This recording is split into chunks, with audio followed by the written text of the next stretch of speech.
it's just done well, so you should put this on your list of places to come to if you're in this area. So it's all vending machines.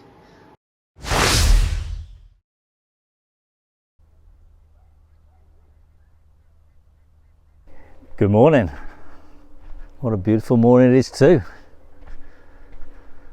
There's quite a bit of dew on the ground, and also a lot of water on Harry overnight. Didn't have a great sleep. My back, I'm really struggling still. I don't know what it is, it doesn't seem to be moving at all. Couldn't find a position to lie in, to be honest. So I've had a broken sleep. Took a painkiller in the end, but I had a few hours. Such a beautiful day. I'm going to stay here today to try and rest up. Might go for a short walk later, just to try and stretch me back a bit.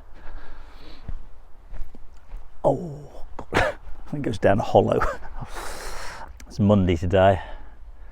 So it was quite a few people about yesterday walking. I suspect it'll be quieter today.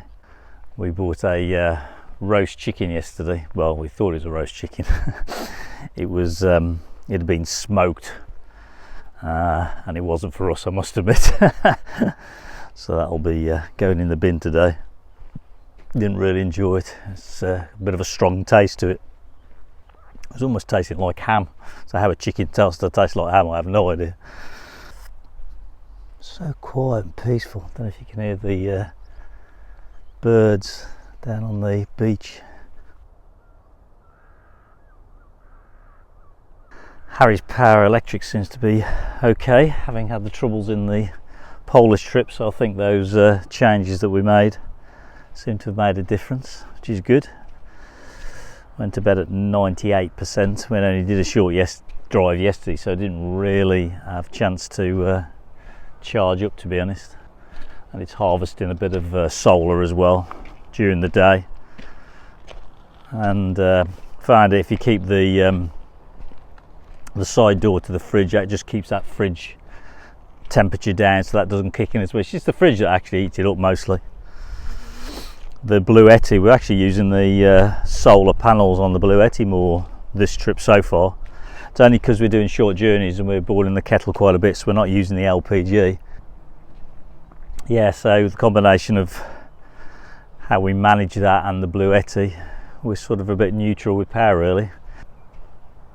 I think the tide must be on the turn because I can't see any of the mussel beds that further out. The tide comes in quite a way here.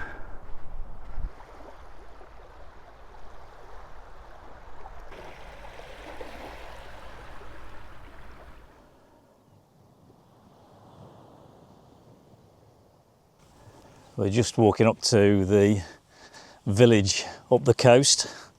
The lovely coastal path along here, lots of people walking. There's a small museum there, and there's a cafe as well, so it's only about 30 minutes, so just testing and stretching me back this morning to see if it can take it. This is my little walk this morning. The tide's right up now.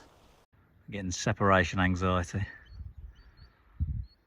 You're always concerned about security, but you've also got to let it go as well. The other thing is obviously about security, you know, is locked up as best as we can with all the security that we can put on, but also we've got to go and enjoy and get out there in a van. I think that's one of those anxiety things you have to let go of.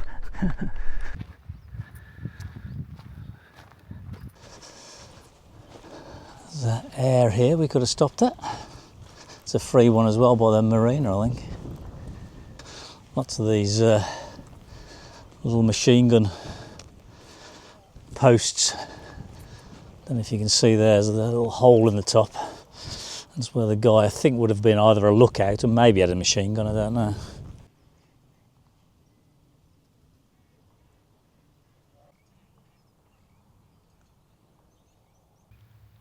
This village is called Loire.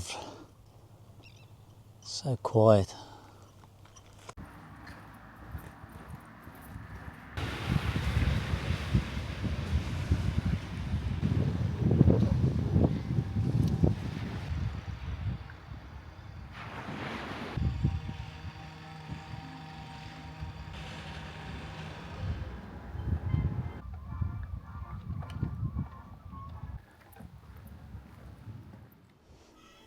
So it's just a small museum. It's €9 to get in for adults. I think there are some concessions, so there's €18. You can buy online the tickets or you can get them when you're here. So we bought them online as we walked in actually. The museum starts by telling the story in scenes that they have created and recovered artefacts from the occupation of France and this Cherbourg area and what life was like under the Nazi occupation.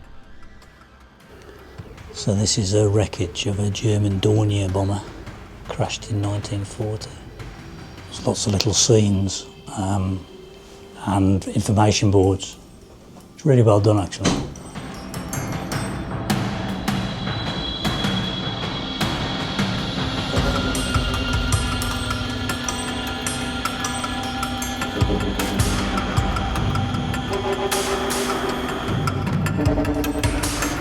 This is the famous German Panzerfaust anti-tank.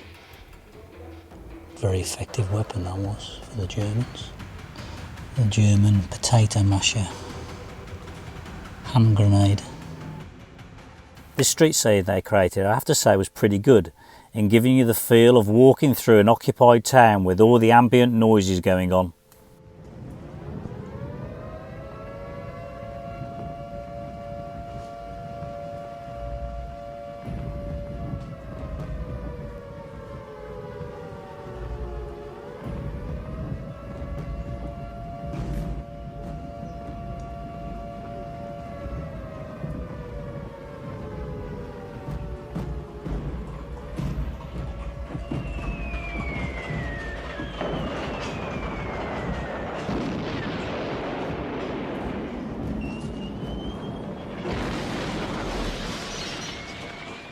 This here is a Flak 38. It was recovered from a German speedboat that was wrecked in the English Channel.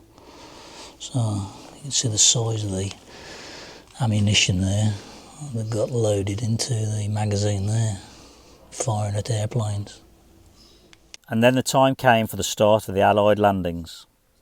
So at dawn, the German transmissions officer awoke to be the explosions of large caliber shells which fell off the battery of St. Markov. He looked through the embrasure for a 50mm gun which covers the beach in front of the cement anti-tank wall. He was stupefied seeing hundreds of Allied ships, the large ships at sea fired by cannon while the other smaller boats bring the first waves of American soldiers who would land on a Utah beach. The officer hurries to the telephone to ask the reinforcements but realises that the line has been cut by the resistance. The last few scenes are the ones of the Allies finally on French Normandy soil. So this is quite a small museum compared to a lot, but it's done really well.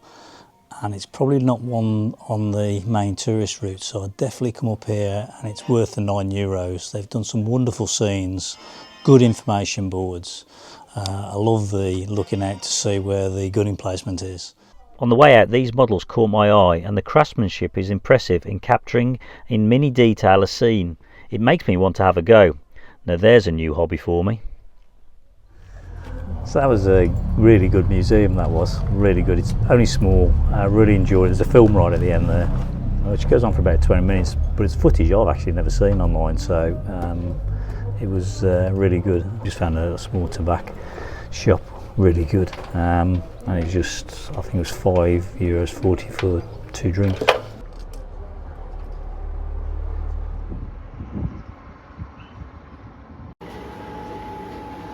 So it's all vending machines for local producers. I think it's fantastic. With the tide now on its way out, a beach walk is a perfect route back. Oh, and whilst we stroll together, go and hit that like button now if you've enjoyed the video, and don't forget to subscribe as it's free. I'm also on social media, and if you want to support me further, then I have a super thanks enabled in YouTube, as well as a buy me a coffee link in the description. I get at about 90 watts off the sun at the moment for the Bluetti, which is really good. That's my little lunchtime feast. I do like the 2 doors on the van, I must admit, especially on a hot day. Just gives you some through draft. Hardly ever use the awning, mind you.